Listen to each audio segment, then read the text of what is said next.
The closing ceremony of the JICA Chair program for the year 24-25.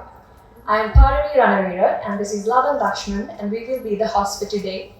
And it is our greatest privilege to be here today to celebrate the conclusion of a truly remarkable initiative that has made a lasting impact on our academic community.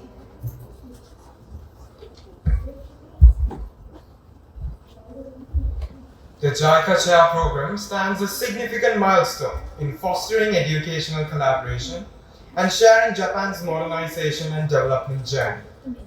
Through this initiative, our students have had a unique opportunity to explore Japan's historical, political, economic, and cultural experiences, enriching their understanding for the development approaches in a global context.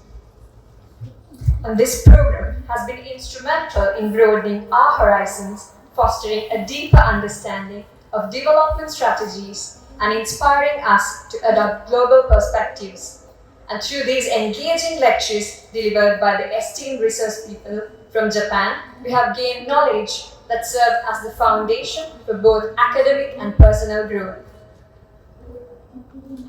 We extend our heartfelt gratitude to the Japan International Cooperation Agency JICA for their visionary initiative and unwavering support. Our collaboration with JICA and the Embassy of Japan has been instrumental in equipping the future leaders and invaluable insights into international development and governance. Without further ado, let us commence this occasion.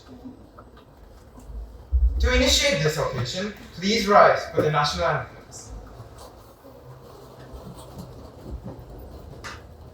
Yang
Thank you.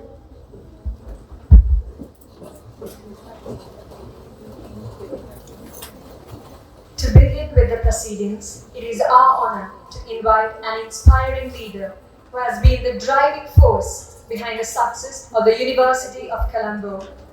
His contributions towards fostering academic excellence and strengthening the university's position as the #1 university in Sri Lanka has been truly remarkable.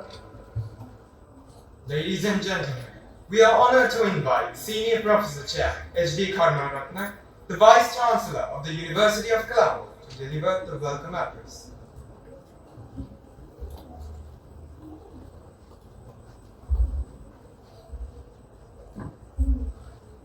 Very good afternoon. Welcome to the closing ceremony of the JICA Chair Program, year 24-25, the third consecutive program.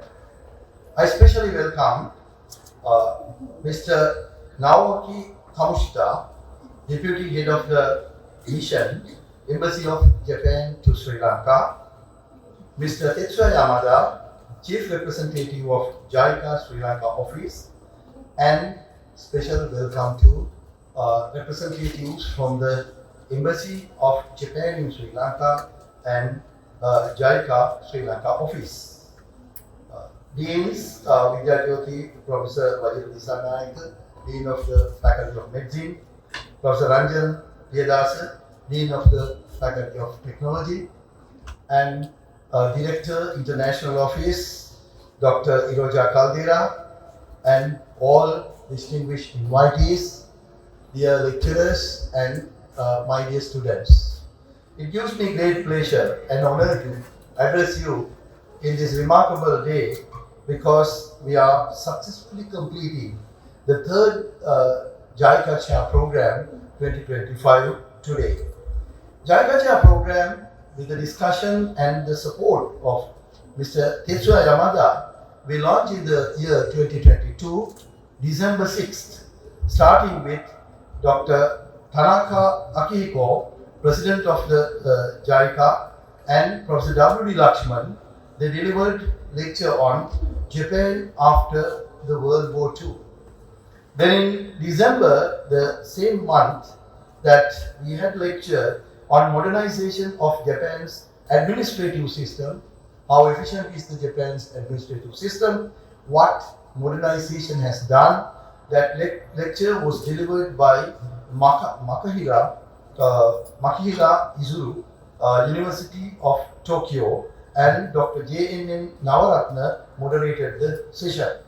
Then the third session was in the January 2023, that was on lecture on education, development and modernization in Japan.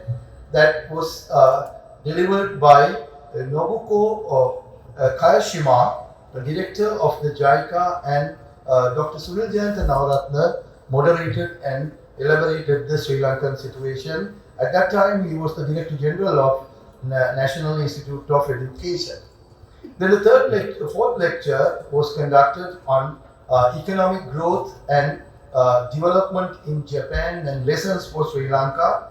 delivered by the Professor Takayuki Itami, the President of the International University of Japan, and moderated by myself. Then the fifth lecture was on the road to nation of science and technology, elaborated about the Japan's achievement in science and technology and how it can be applicable for Sri Lanka. Professor Ananda Kumara from the Major University at that time, he contributed to this discussion from the Sri Lankan side. And the sixth lecture was held on Japan, on Japanese approach to international collaboration. That is, of course, conducted by the Professor Katao Hiroshi, former Senior Vice President, JICA, and Dr. Kunchi Banda, former Senior Advisor and Consultant to JICA Sri Lanka office. Then the closing ceremony of the 22-23 session was conducted on February 21.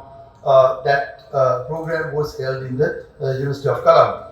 Then finally, moving into the second program, under the second JICA Chair program, 6 lectures and 1 important field visit we have done.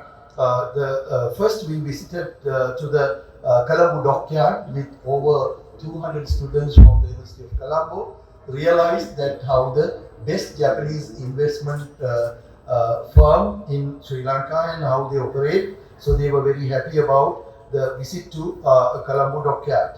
Then the lecture on economic growth and development experience of Japan was conducted by Professor Itami Hiroyuki, President of the International University of Japan, and myself was the moderator. Then the third lecture was on agriculture development in Japan, a short history of 150 years, and we visited to University of Colombo Institute for Agrotechnology and Rural Sciences, which was conducted in Valigatta, Hambantota. Around more than 100 students from here and the 100 students from the UCIARS participated in the program. Successfully, we conducted that program. Then Dr. Kazuo Ogata, Professor, Emeritus Professor from the Kyushu University, elaborated the agricultural development in Japan and how it is relevant to the Sri Lankan context. Then moving into the fourth lecture in the second program, that is the lecture on Sri Lanka-Japan relations and making modern Japan, how the experience, Dr. Shinichi Kitaoka, the special advisor of the JICA, delivered the lecture, and that was also a successful event we conducted.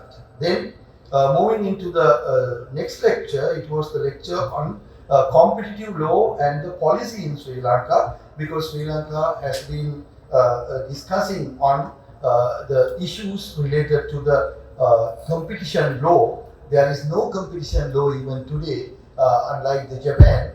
So that I think with the intervention of the President's Office of Sri Lanka, invited Professor Iwakazu Takahashi to conduct a special JICA project to develop competition law and policy in Sri Lanka. So he visited the University of Colombo, conducted the lecture.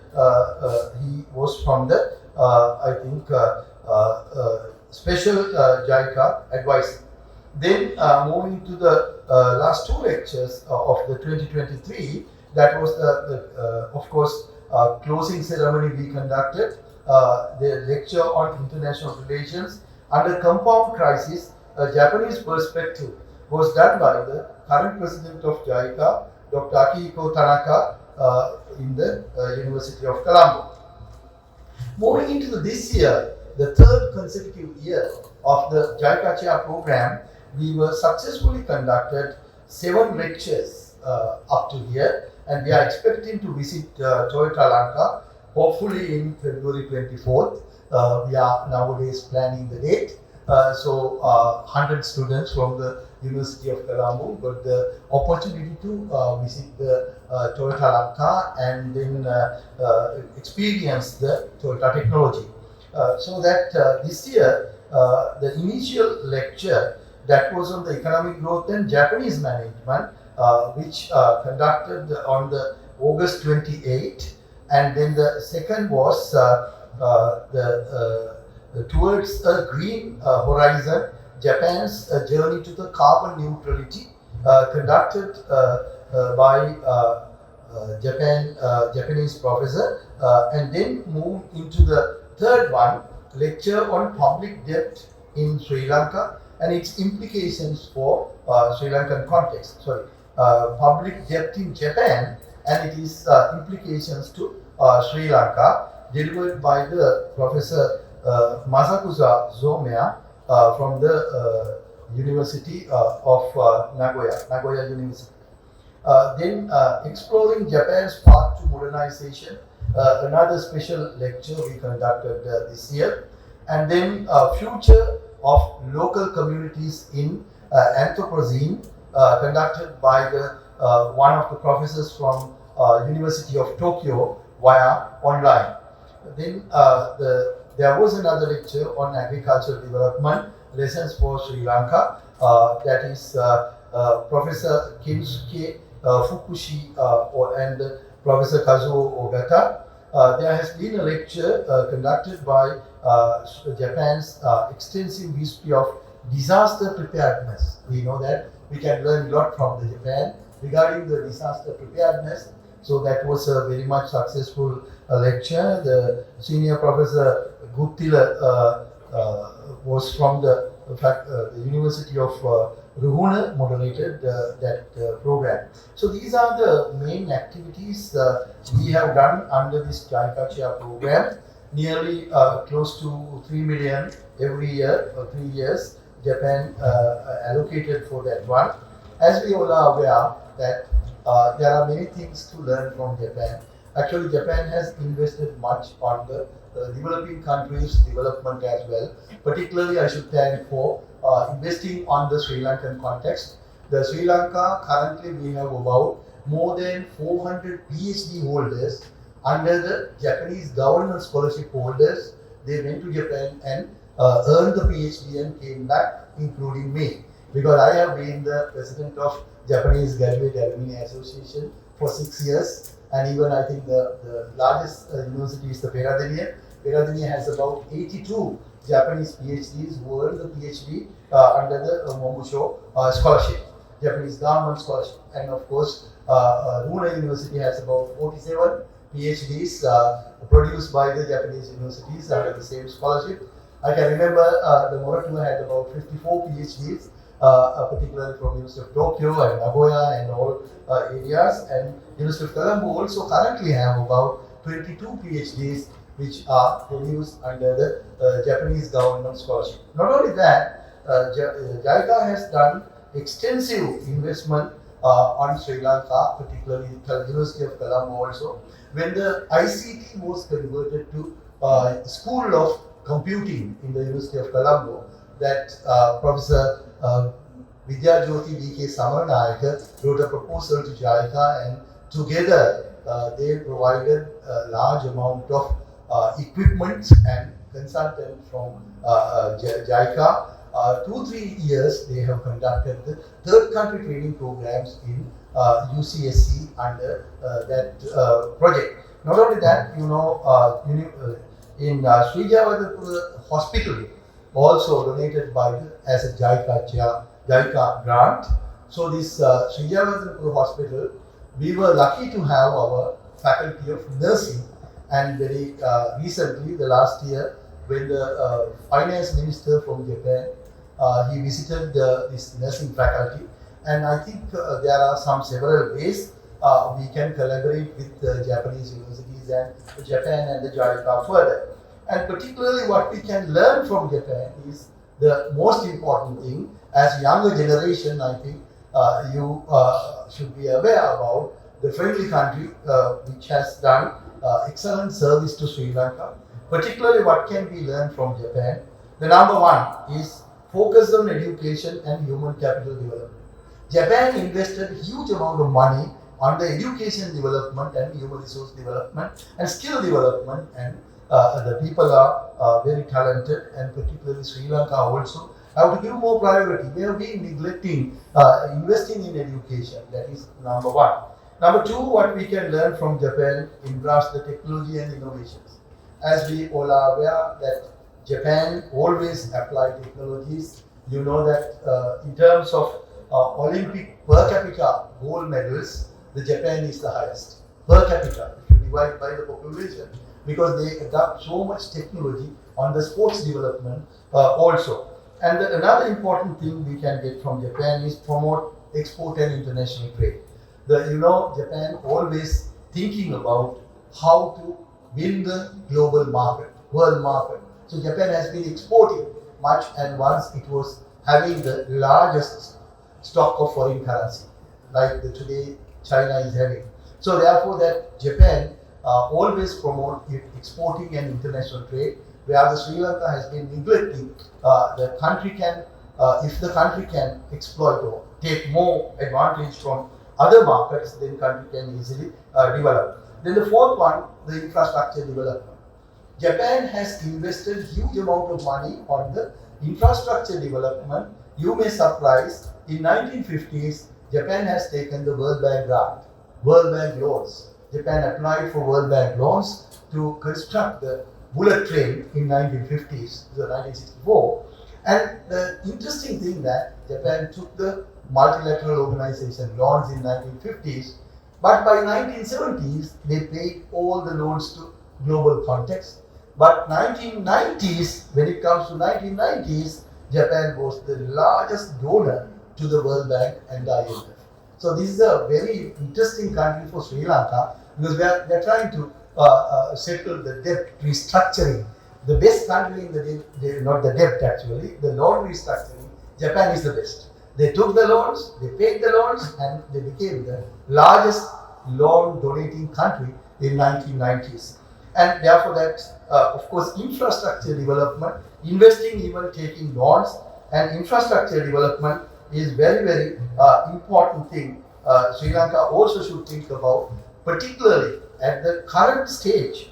We are supposed to invest on digitalization, AI technology, new technology. Japan is investing on a lot, and even in this year, the University of Colombo, one of the goals that we are moving to digitalization. We proposed a large project to the government as well. We are expecting to go for digitalization this year. I am sure that at least by February, March, we are trying to issue digital ID card for all the students. We are trying to do at the moment. We will see how we can perform. So the Japanese context that this digitalization is today, they are investing huge amount and foster a strong work ethic and discipline.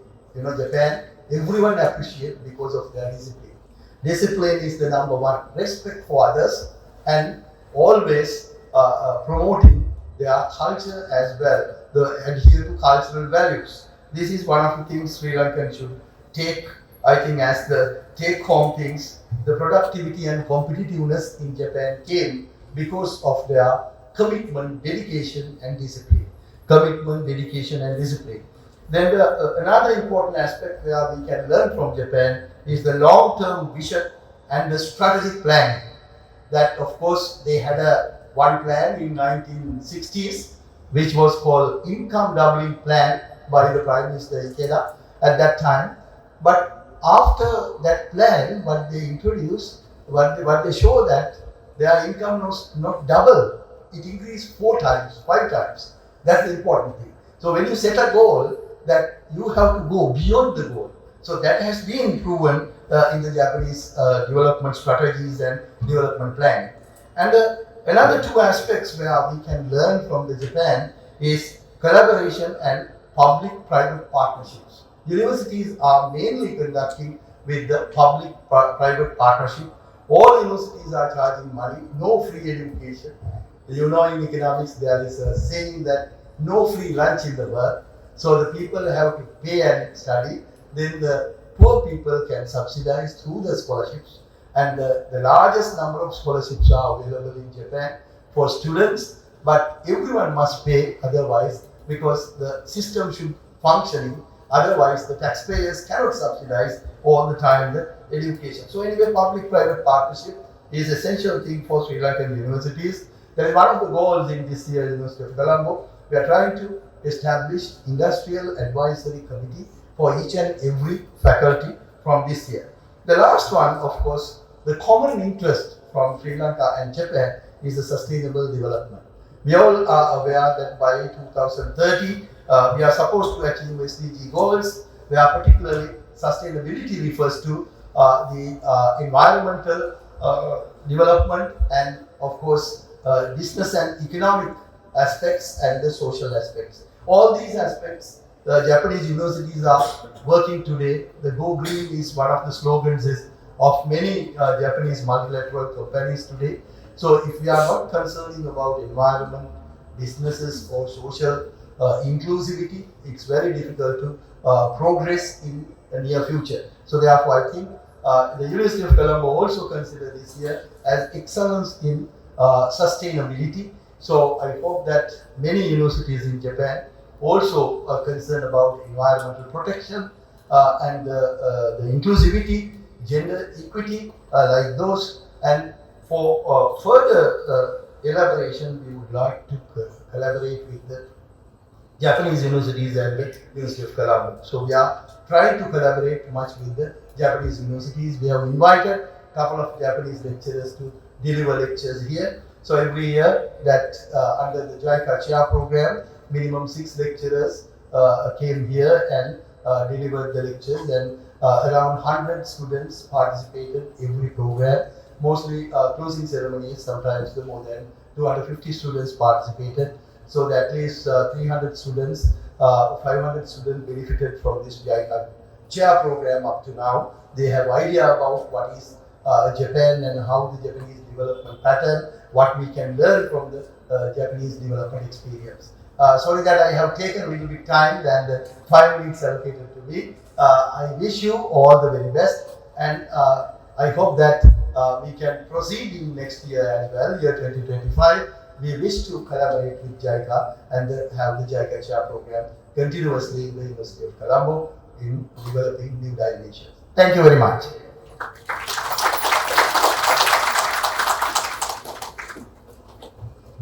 Thank you so much, sir, for your valuable insights. Next, we are honored to invite Mr. Naoaki Kamoshida, the Deputy Head of Mission, Embassy, Japan to Sri Lanka, to address the gathering.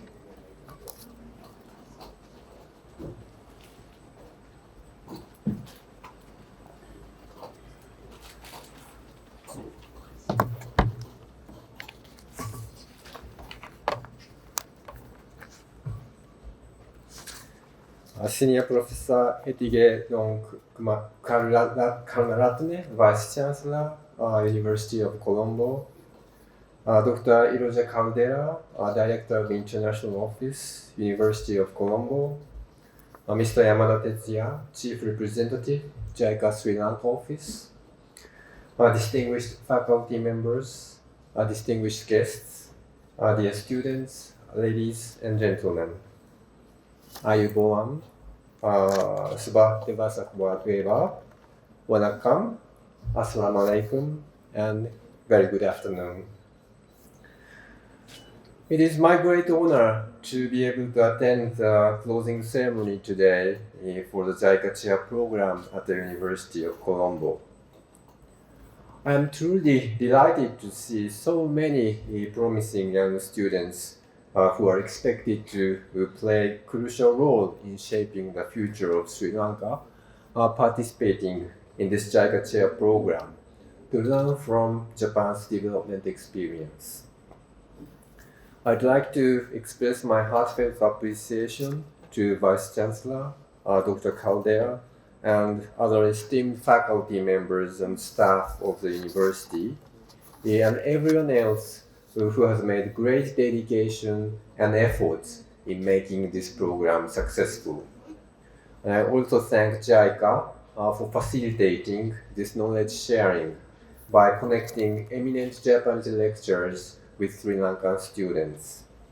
And also I thank everyone present here for participating in this program. As you know, the JICA Chair program is designed to enlighten talented youth who will be leaders in the future in developing countries, with Japan's unique experience in modernization. Japan was the first non-Western country to achieve modernization and develop into a free and democratic nation. But this achievement was far from straightforward. It was a story of perseverance, balancing tradition with innovation, overcoming challenges, learning from lessons, while forging partnership with international society. We believe these lessons remain highly relevant for Sri Lanka and other countries which seek robust and sustainable development to transform themselves into more advanced and mature society. I understand that in the JICA chair program at this university, 7 lectures were already given, including a special session by Ambassador Mizukoshi, the then ambassador of Japan to Sri Lanka. These lectures have covered a wide range of important topics, such as economic growth and Japanese management, carbon neutrality, public debt management, local community development, agriculture, as well as history of disaster preparedness, all of which are topics increasingly relevant for Sri Lanka as it makes its way towards fully overcoming the economic crisis and achieving full-fledged development. So I'm looking forward to today's panel discussion because it will be a great opportunity to hear from students about what they have learned and how they can apply it to Sri Lanka's development. I'd like to extend my heartfelt congratulations to those students who have finished this program. I sincerely hope that the knowledge and insights you have gained through this program will inspire you as you work toward building the future of your country. I would also be more than pleased if you could continue to be interested in Japan and its development experience and keep connected with Japan in your own way. People-to-people exchanges are most important in strengthening the bilateral relations between our countries.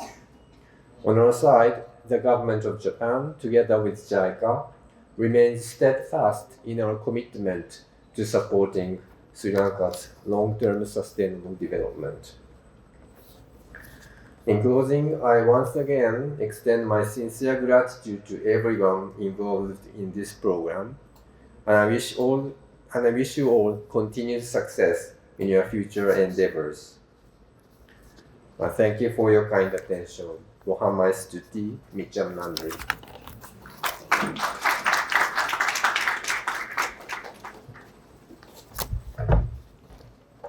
Thank you, sir.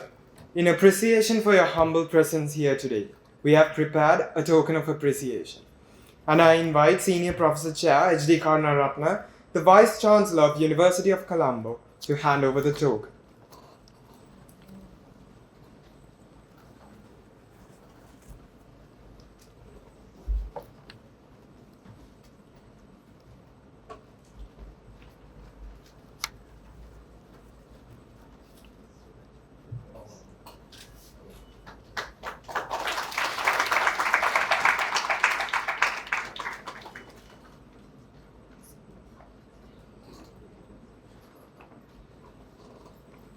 Thank you.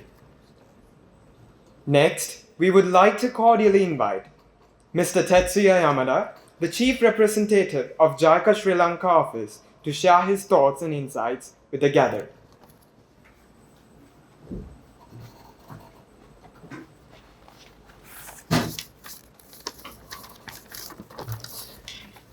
Senior Professor H.D. Karunaratne, Vice Chancellor of University of Colombo, Deans of faculties, heads of departments, directors, other faculty members, non-academic staff members, and students, and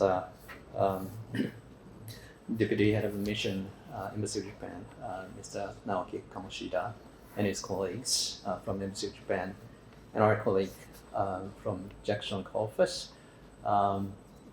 dear guests, everyone. Very good afternoon.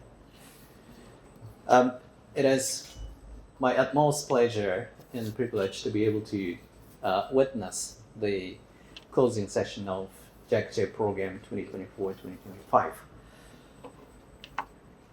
First of all, let me thank University of Colombo for partnering with us on this very important endeavor. And particularly, I would like to express my heartfelt gratitude to Senior Professor, Vice Chancellor Eiji Karanab for his dedication and leadership, without which nothing would have been possible to complete this program successfully. And in fact, he was the one to propose additional, I think at least two very renowned speakers to contribute to enrich the context of the JICA program this year, picking up from his vast network of academia. So I would like to thank once again very much for your tremendous contribution to make it successful. And I'd also like to express my deepest gratitude to Dr. Iroja Caldera, Director of the International Office, for her also dedication and strong leadership and coordination to make it successful. Thank you very much. And second of all, I would like to congratulate all the students for completing the program successfully. And I hope the JICA program this year could provide useful insights and wisdoms to all of you. But please do not stop here, and let's build upon the lessons you learned to harvest bigger fruits in the future. There is no panacea, no single solutions that fits all the issues and problems. So keep learning and be critical in thinking and redigest about what you have learned through this JICA program this year. In fact, we have many common challenges such as climate, environment, natural disaster, pandemic, macroeconomic management, including of course debt issues, disruption of global supply chain, etc., etc. But unfortunately, in the real world, the world is becoming less cooperative. But we cannot afford to be selfish to overcome these common challenges. So I guess the most important lessons that we really wanted to deliver to all of you students is the value of cooperation, the value of learning lessons from each other. So that is my biggest message that I want to deliver to you. I was so happy that I was able to participate into some of the discussions that we had in the past, in some of those sessions, to exchange some opinions and asking questions and sharing thoughts with some of those students who were present at the JICA program sessions. And it is my solid commitment to continue supporting your academic career in any possible way. So lastly, as Kamoshita-san mentioned, it is also my hope that the friendship that we were able to build through this JICA program 2024-2025 will last and grow bigger and harder. So thank you very much, Bohonga Studio, and congratulations.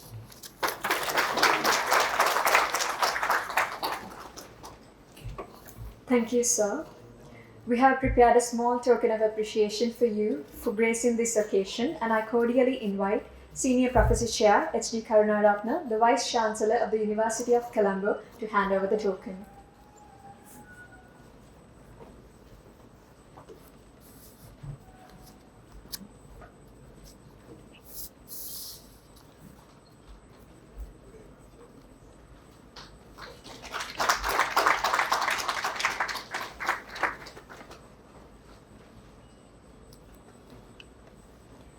Ladies and gentlemen, it is now time for one of the most important segments of today's ceremony, the awarding of certificates to the students who have successfully completed the JICA Chair program for the year 2024-2025.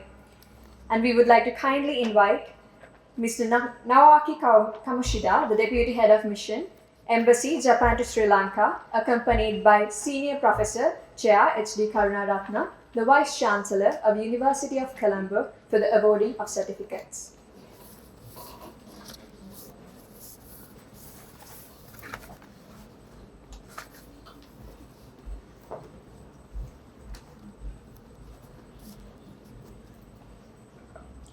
UP Palamakumbura.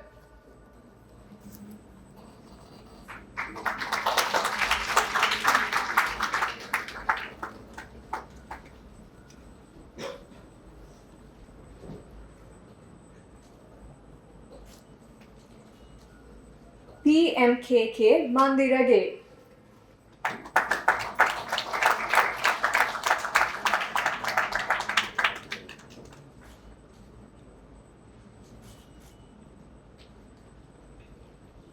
BAU Vijayawardhana.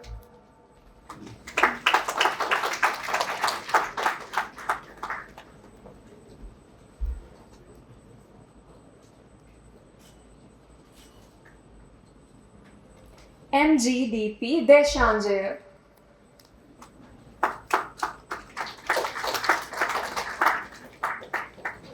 HWS Prabhash.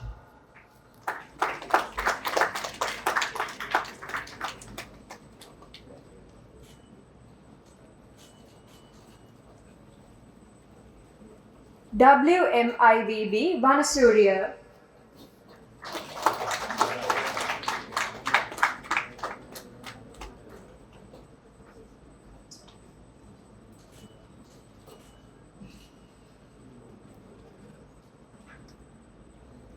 JAGD Jaikhodi.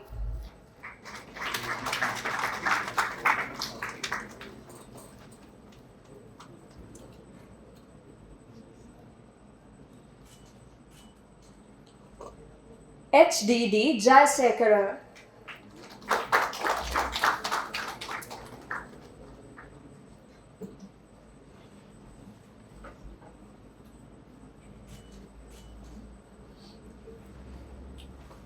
RWS NetMe.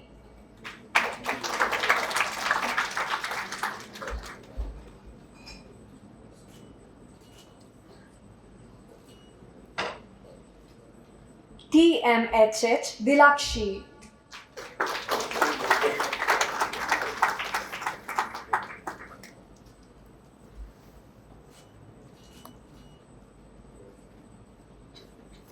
RMKG Ratnayaka.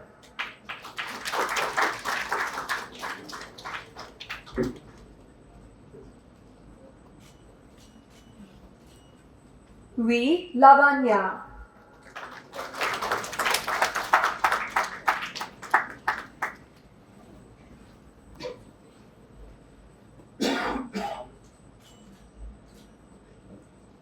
N. Shashikala.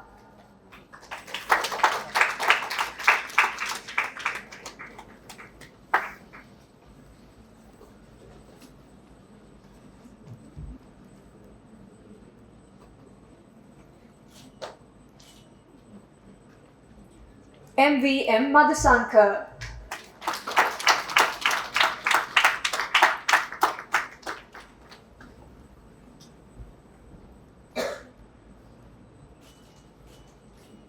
IGV Udayanga.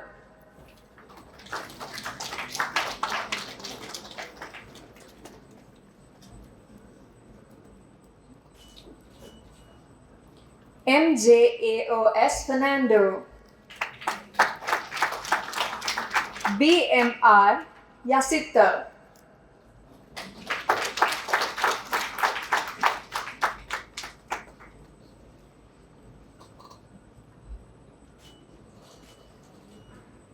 BVS Mekala.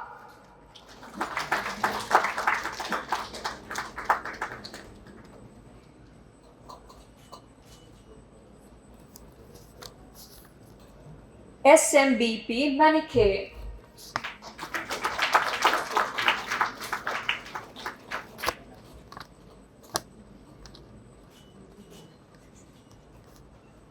AADUS Abesingha.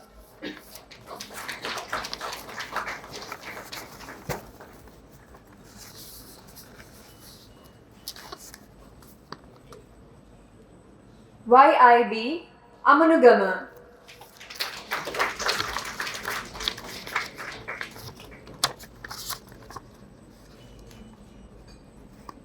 WSS Always.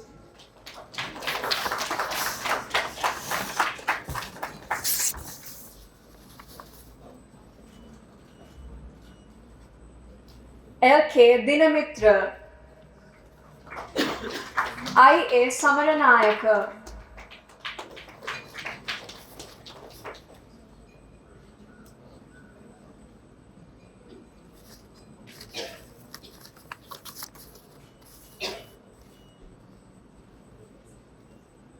AGY Dulhara.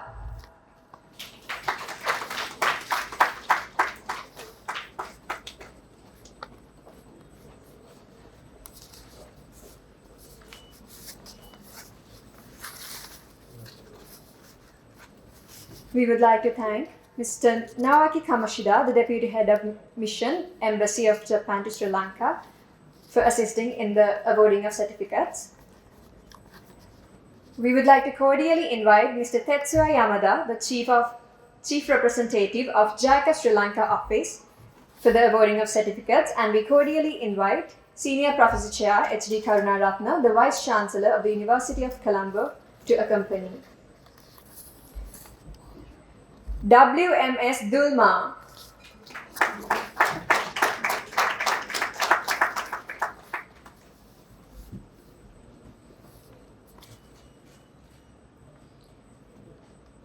IMDN Ilangakon.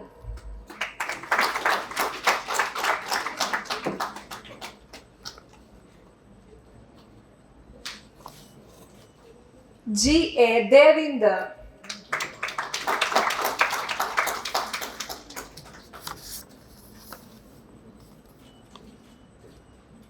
HMSS Kumar Ratna.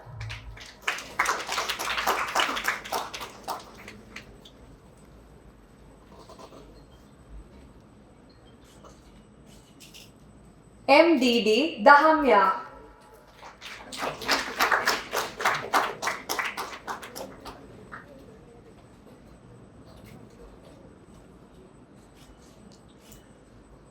AAS Ratnayaka.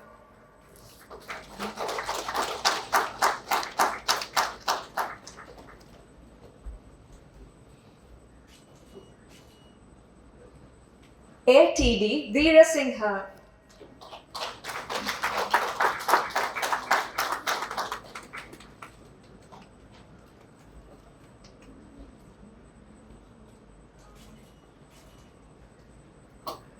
WAI Chaturangani.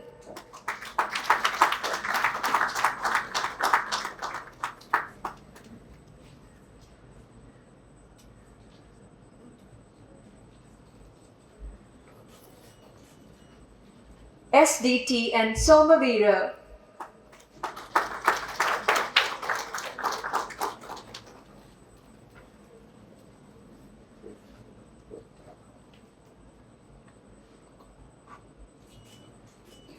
CR Atapattu.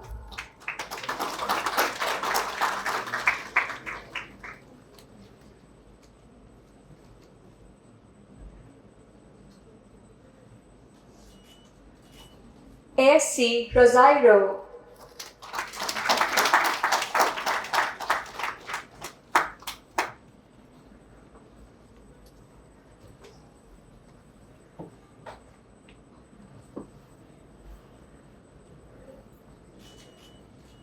C. Ranatunga.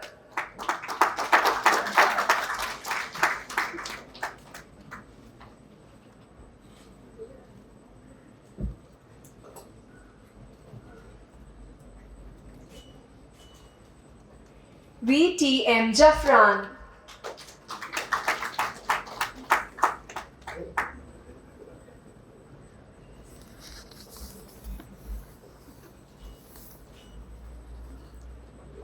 KASR Fernando.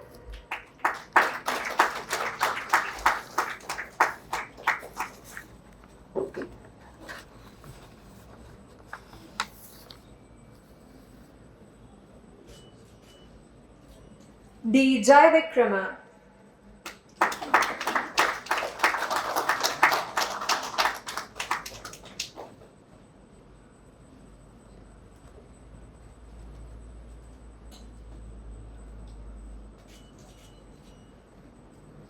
ND. Sudhasingha.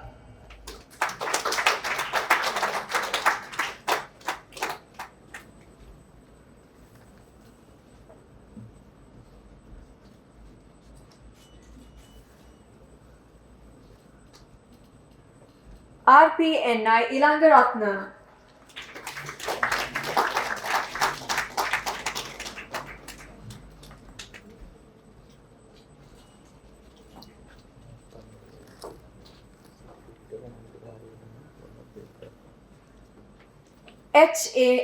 HMAS Herat.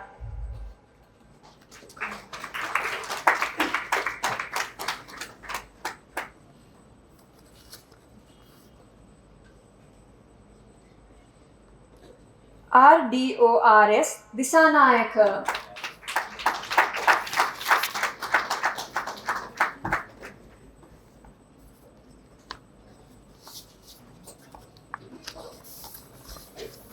HDIL Sirivardhana.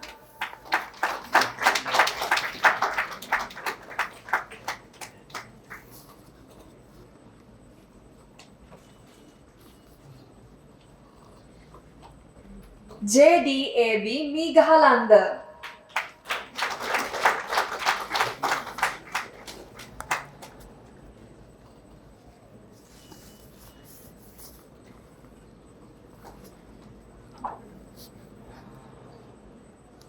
PKG Sigera.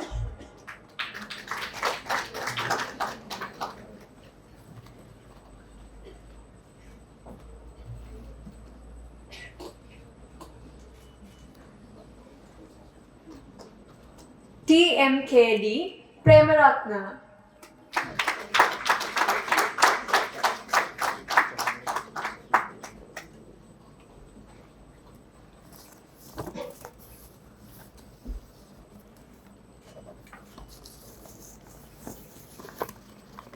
Thank you so much for your cooperation with the awarding of the certificates.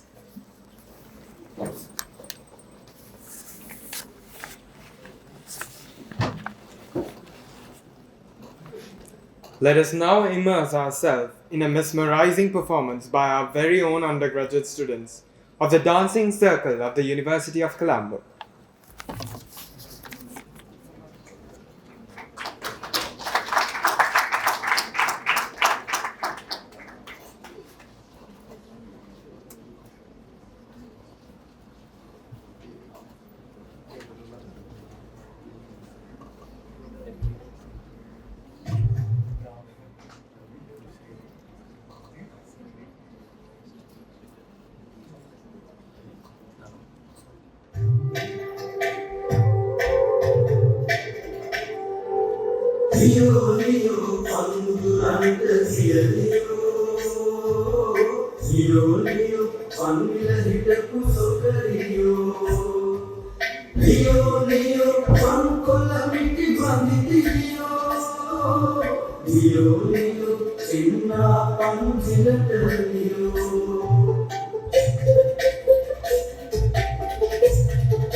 Thank you for that wonderful performance, dear sisters.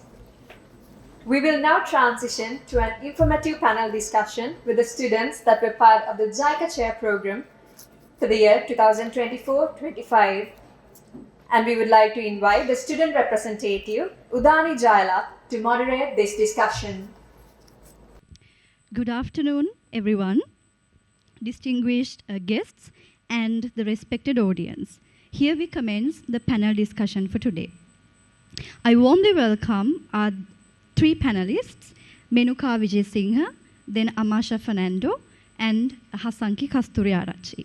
And I am your moderator for the day, Udani Jayalat, and all of us representing Department of International Relations, University of Colombo.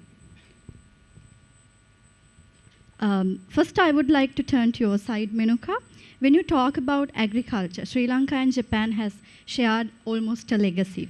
So, first off, I would like to ask you, how does Japan's agricultural support contribute to the long-term sustainability of Sri Lanka's farming sector? How would you see that, and what are your takes on that? Thank you, Dani, and good afternoon, everyone. So it's a very interesting question, I would say. So let me answer it like this. So first and foremost, we need to understand that Japan has been helping us in both immediate and long-term issues that we have been facing when it comes to the agricultural sector. So for an instance, I would start off with the support that Japan has given to us during the fertilizer shortages here in Sri Lanka. So basically, the Japanese government, incorporated with the Food and Agricultural Organization, they have provided us approximately, say, 4.6 million to our farmers in the ground level, actually. So it provided them this support to rebuild themselves again when it comes to the the agricultural development. In addition to that, I would like to shed light on how the infrastructure investments, such as reservoirs, wells, allows the Sri Lankans to sustain against the climate change properly, and also to protect our water resources. So at the same time, I would like to emphasize the aids that are given by the Japanese government encouraging the inland fisheries of Sri Lanka, which is another vital point for our agriculture and the development of the certain sector. And at the same time, I would like to conclude by telling the positive impact that the sustainable economic policies that Japan has impacted the Sri Lankan agriculture. So basically, if we are to follow up them properly, of course, we are going to get the best results, and we will be able to achieve the sustainable economic development that we are striving for as a country in future. So I hope that answers the question. Yeah, definitely interesting. And also, when you talk about agriculture in almost any and every country, that would happen definitely not in urban areas and not suburban areas. So that would mean it happens in rural communities. So I would like to ask you how Japan has, assisted Sri Lanka in terms of empowering the rural communities to go ahead with the agriculture and improve it. Yes, of course. It's also another aspect we need to prioritize and look into. So basically, the Japan's support has tremendously impacted the rural communities in Sri Lanka. First and foremost, I would like to emphasize how it has allowed them to be resilient towards climate issues. So basically, the encouragement in the food security and also the ensurement of them getting some sort of economic resources, like, you know, they are getting economic income basically. So it has allowed them to be like properly mitigate the climate changes and other sort of issues that they might face in the course of agriculture. At the same time, the immediate relief that is usually granted by the Japanese government and the other organizations is also a very great impact for them to sustain properly. At the same time, once again, I would reiterate the importance of Japanese investments in the infrastructure of Sri Lanka. So how it is kind of encouraging the rural communities to understand and how to properly map their agricultural processes in future. So all in all, I would say, like, it has clearly impacted the rural communities, and there's more lot to gain from the technology and the other assistance that Japan can provide to Sri Lanka, because there's like a long way for us to go. So as an agricultural country, we should sustain best by adopting the technological and other the support from the advices basically from Japan. So I think we will be able to encourage and create a very sustainable community, rural communities in future. Yeah, thank you. So talking about agriculture, there's a lot to be learned more actually as well.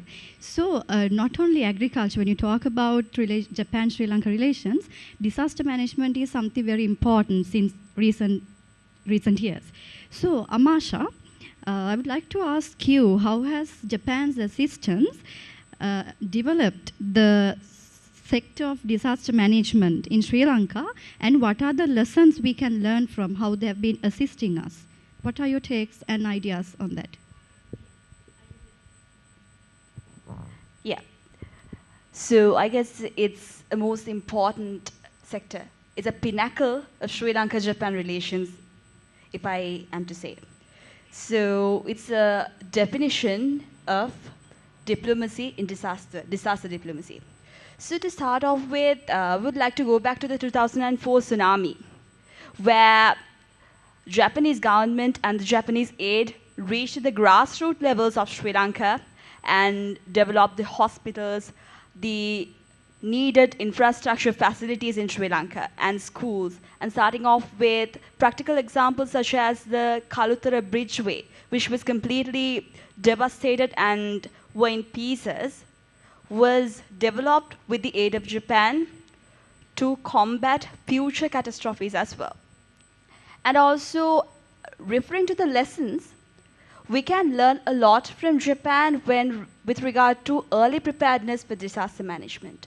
And I guess, and I think we have witnessed that when we travel to down south and north coastal areas, which was severely damaged by the tsunami. Like when we talk to people down there, they tell to us how they have been trained. So not only the management cadre, not only the officials, but the grassroots level has been trained with early warning mechanisms for tsunami, floodgates, and earthquake prevention mechanisms, and technological knowledge, capacity building, and trainings are being done in such sectors. And most importantly, going to the 2011 earthquake, which was a significant situation in Japan. It was very interesting how they bounced back, learning from what went wrong and what should be developed. So that's in fact a perfect example, not only for Sri Lanka, but also for the whole world to learn what disaster management is. So Sri Lanka-Japan relations is kind of defined by diplomacy and disaster diplomacy itself, according to what I think, Udani. Exactly, thank you. And thank you also for pointing out about post-tsunami assistance from Japan to Sri Lanka. It's very interesting, thank you.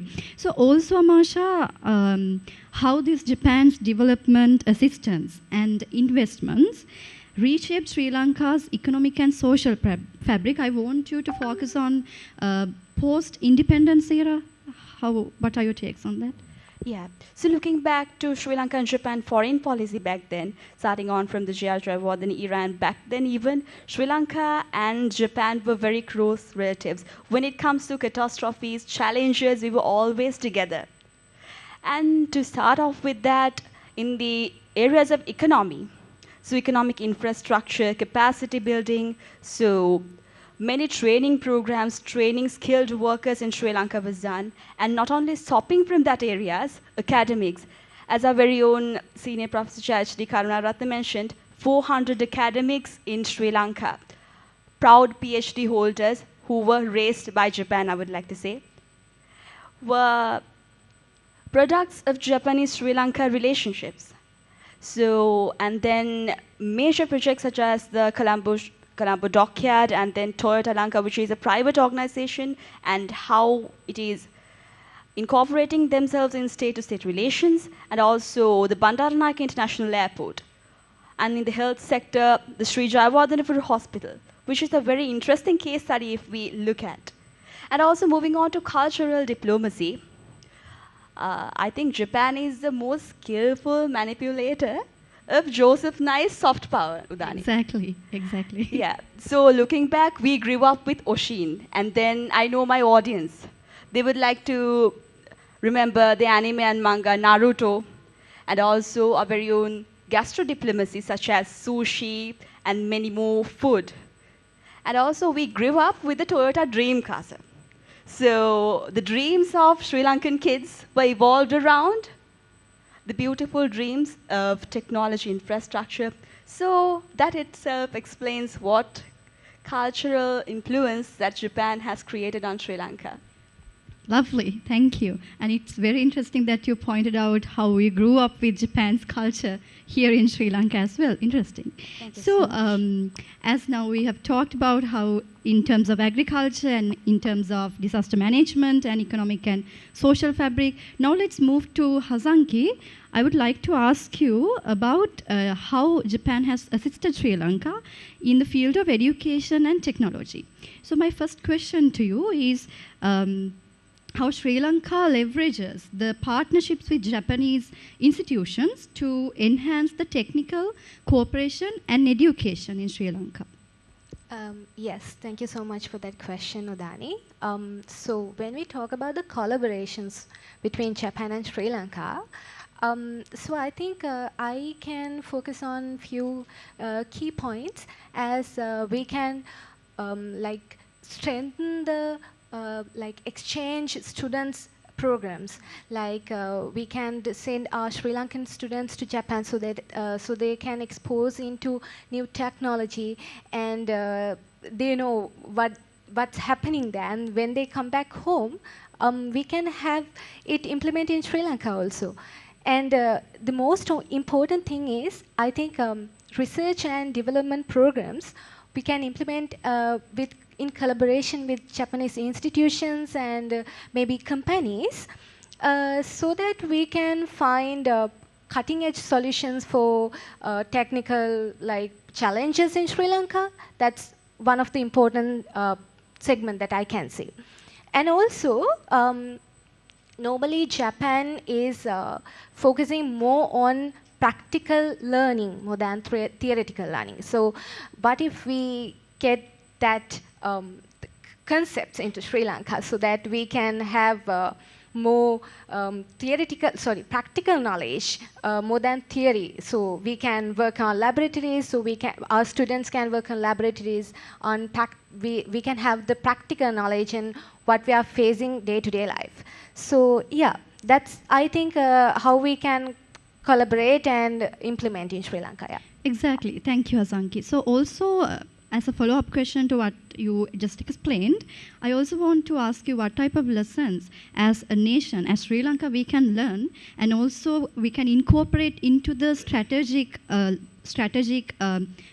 practice in Sri Lanka from how Japan has been assisting us in terms of education and technology.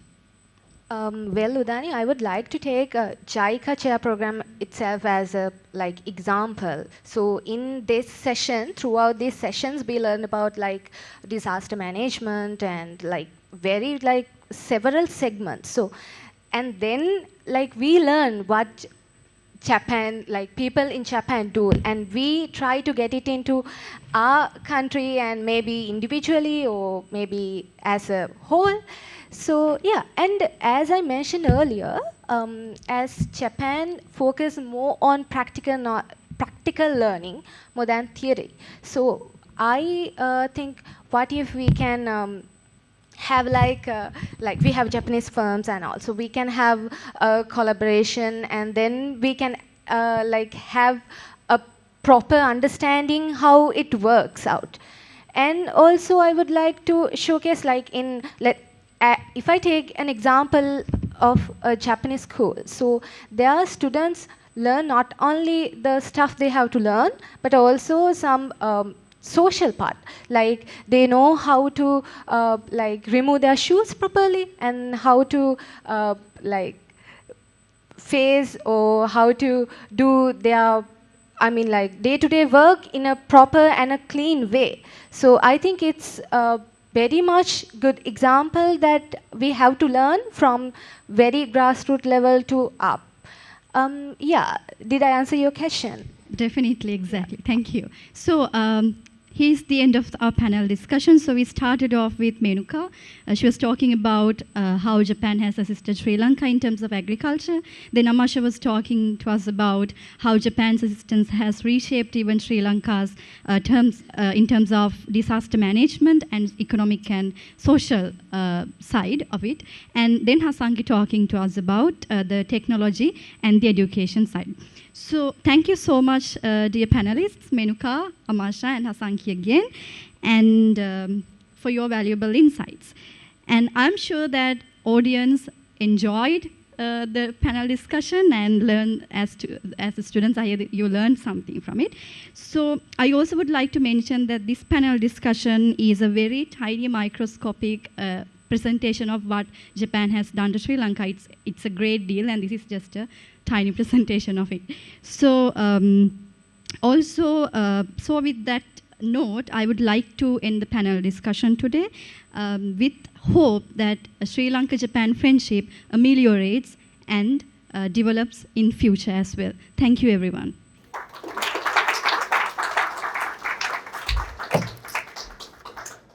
Thank you all for that informative session. Reflecting on the main aspects that were covered in the JICA chair sessions. We now continue the second session of the certificate awarding, and I would like to cordially invite the Senior Professor, Chair, H.D. Karnaratna, the Vice Chancellor of University of Colombo, accompanied by Dr. Iroja Caldera, the Director, International Office, University of Colombo, for the awarding.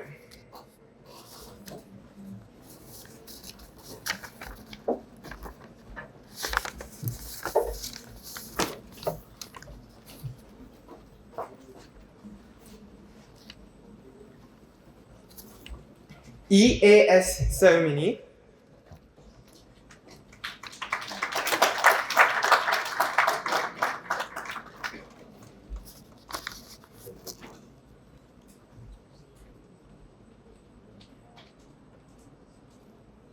T. Gunanathan.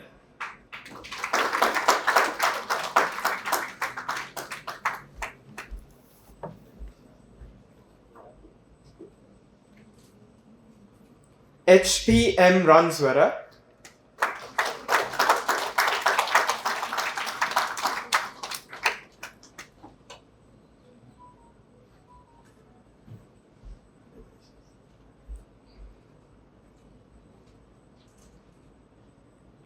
R. Galagoda.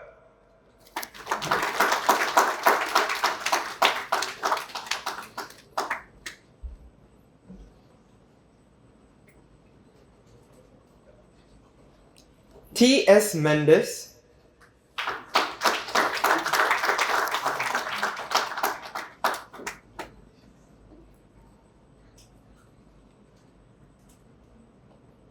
T. T. Amarasekara,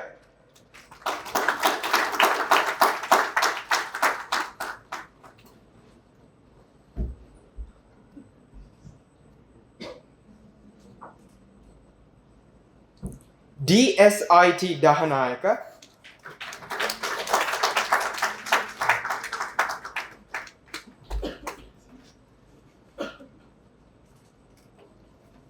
W.T.M. Abhayavikrama,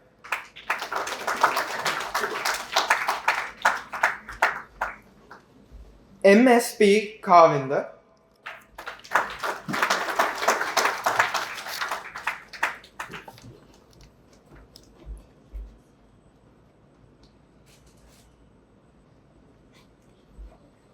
H.A.S.H. Pereira,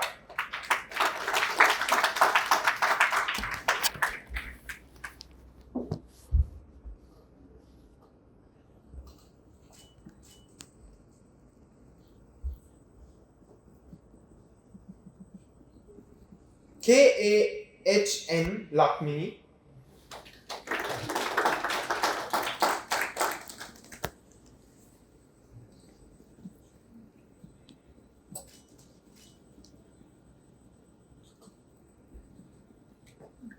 H.M.I.V. Ranasinghe,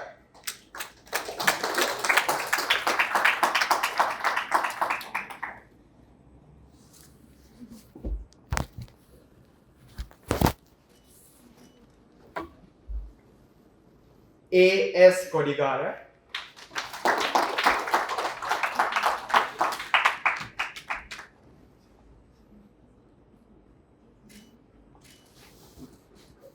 D.S.H. Kavindya,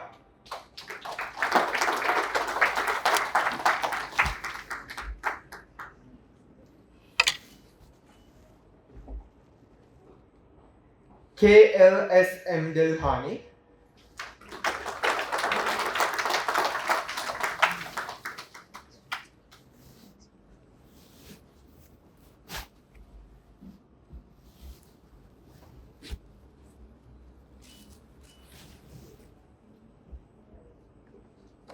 Thank you, sir, for awarding. Now we call upon Ms. Yuri Ide, Senior Representative JICA, Sri Lanka, accompanied by Dr. Ray. A.L.T. Selmini,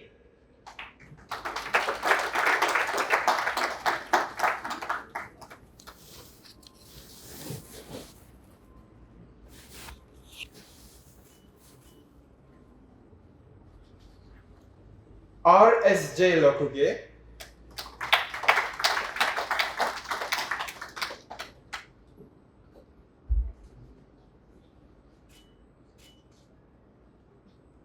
I. Solangarachi,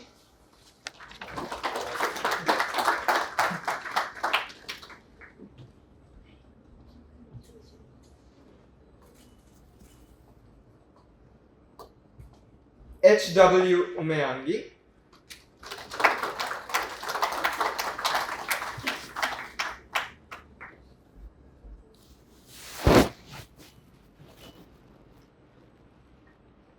E.A.D.S. Ransarani,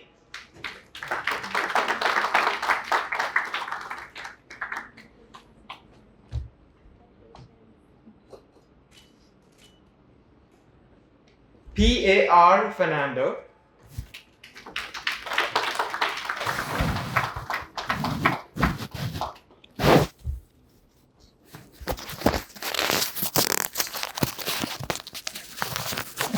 T.L.S.D. Vijayawardana,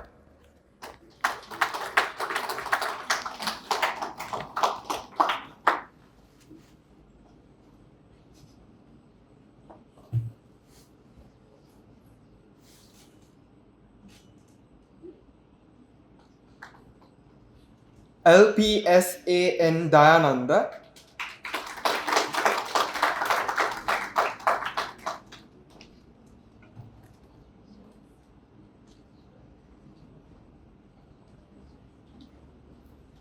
M.A.N. Corden,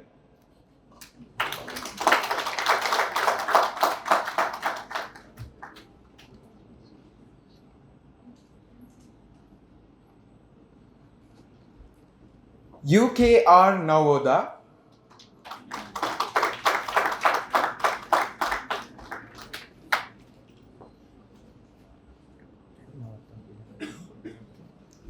SMSD Nelugolla,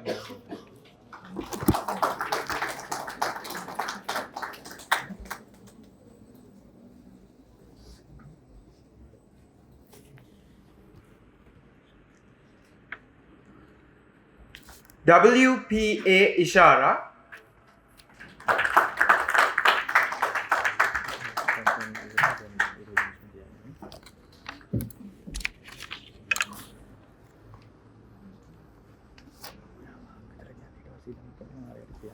Thank you, ma'am. Next, we would like to invite the Dean of the Faculty of Management, Professor H.M. Nihal Padmasiri, for the awarding of the certificates. And we invite Dr. Iroja Caldera to accompany.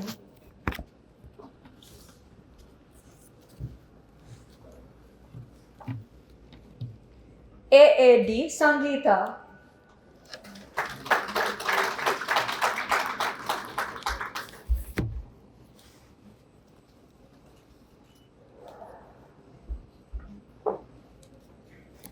WAI Chaturangani.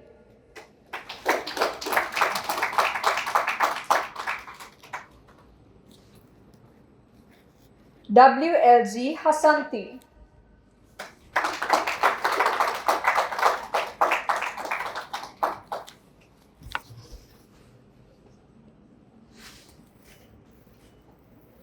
RJD Jayavikrama.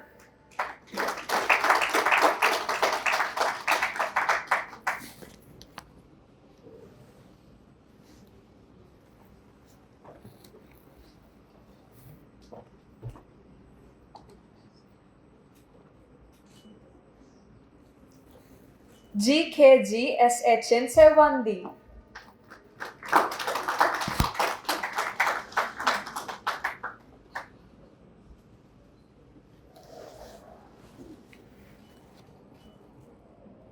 RG Lianage.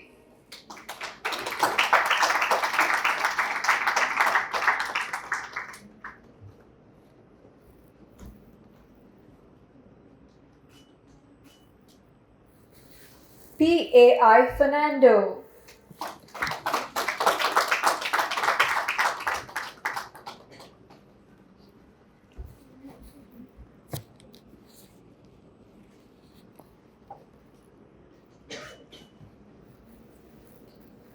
MHRCS Madura Peruma.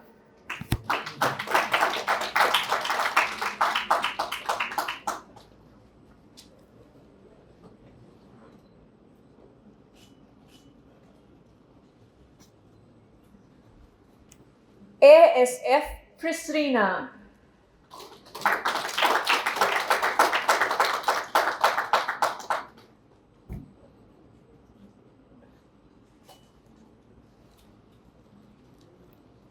PMM Vijay Singha.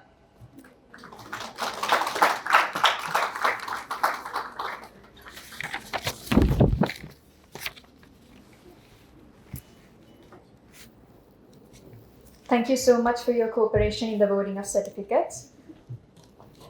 To officially conclude this memorable ceremony, we cordially invite Dr. Iroja Caldera, the Director of the International Office, University of Colombo, to deliver the vote of thanks.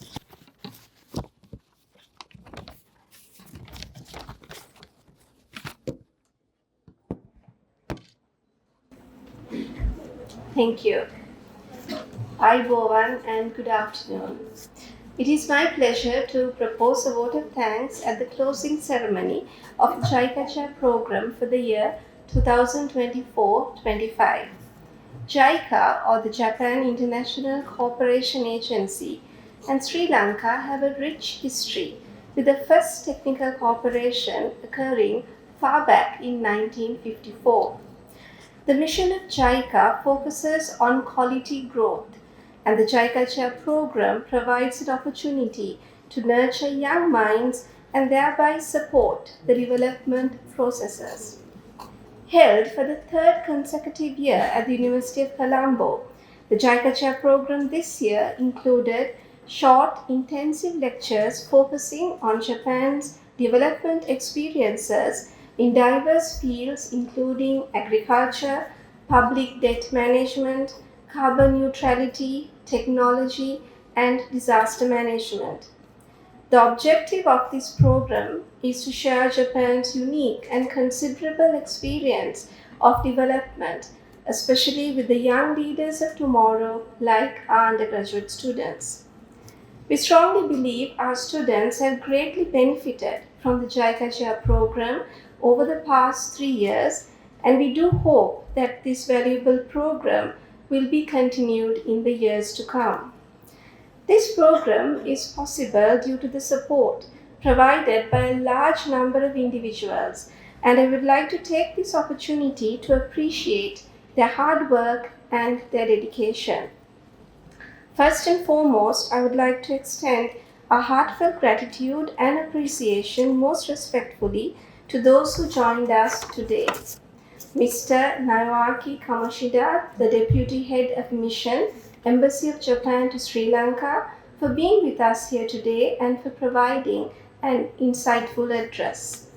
Mr. Hiroki Inoue, Second Secretary, Embassy of Japan to Sri Lanka. The Chief Representative, JICA Sri Lanka Office, Mr. Yamada Tetsuya, for your support in executing this program and your kind presence during several of the lectures. I would also like to respectfully thank Ms. Yuri Ide, the Senior Representative JICA, members of the JICA Sri Lanka team, Ms. Ito and Mr. Param, for their immense support in organizing this program. From the University of Colombo, I am grateful to the Vice Chancellor, Senior Professor Chair H.D. Karunaratne, for his constant guidance and his vision to provide the very best for our undergraduates through activities such as the JICA Chair program. I would like to thank all the deans and the heads of departments for encouraging their students to take part in this program, and I acknowledge and appreciate the presence of all academic staff members who joined us today. I thank the Registrar, the Bursar of the University of Colombo, and also the AR of the International Office, and all administrative staff members for their assistance in organizing the event and their presence today. Sorry. I would like to acknowledge members of our panel discussion today, Udani, Amasha, Hasanki, and Menuka, for skillfully highlighting key sectors of this year's JICA Chair program.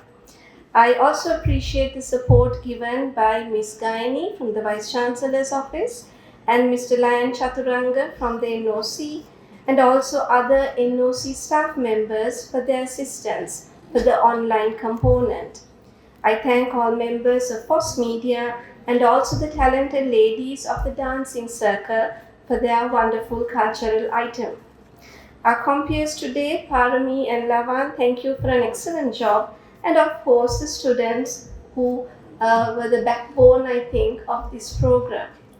Finally, I would like to once again acknowledge very gratefully the service provided by JICA to our university and the efforts of its personnel, which made this valuable and timely knowledge transfer possible.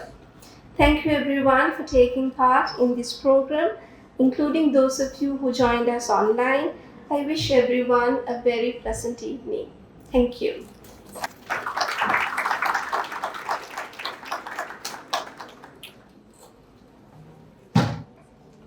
Thank you, Madam.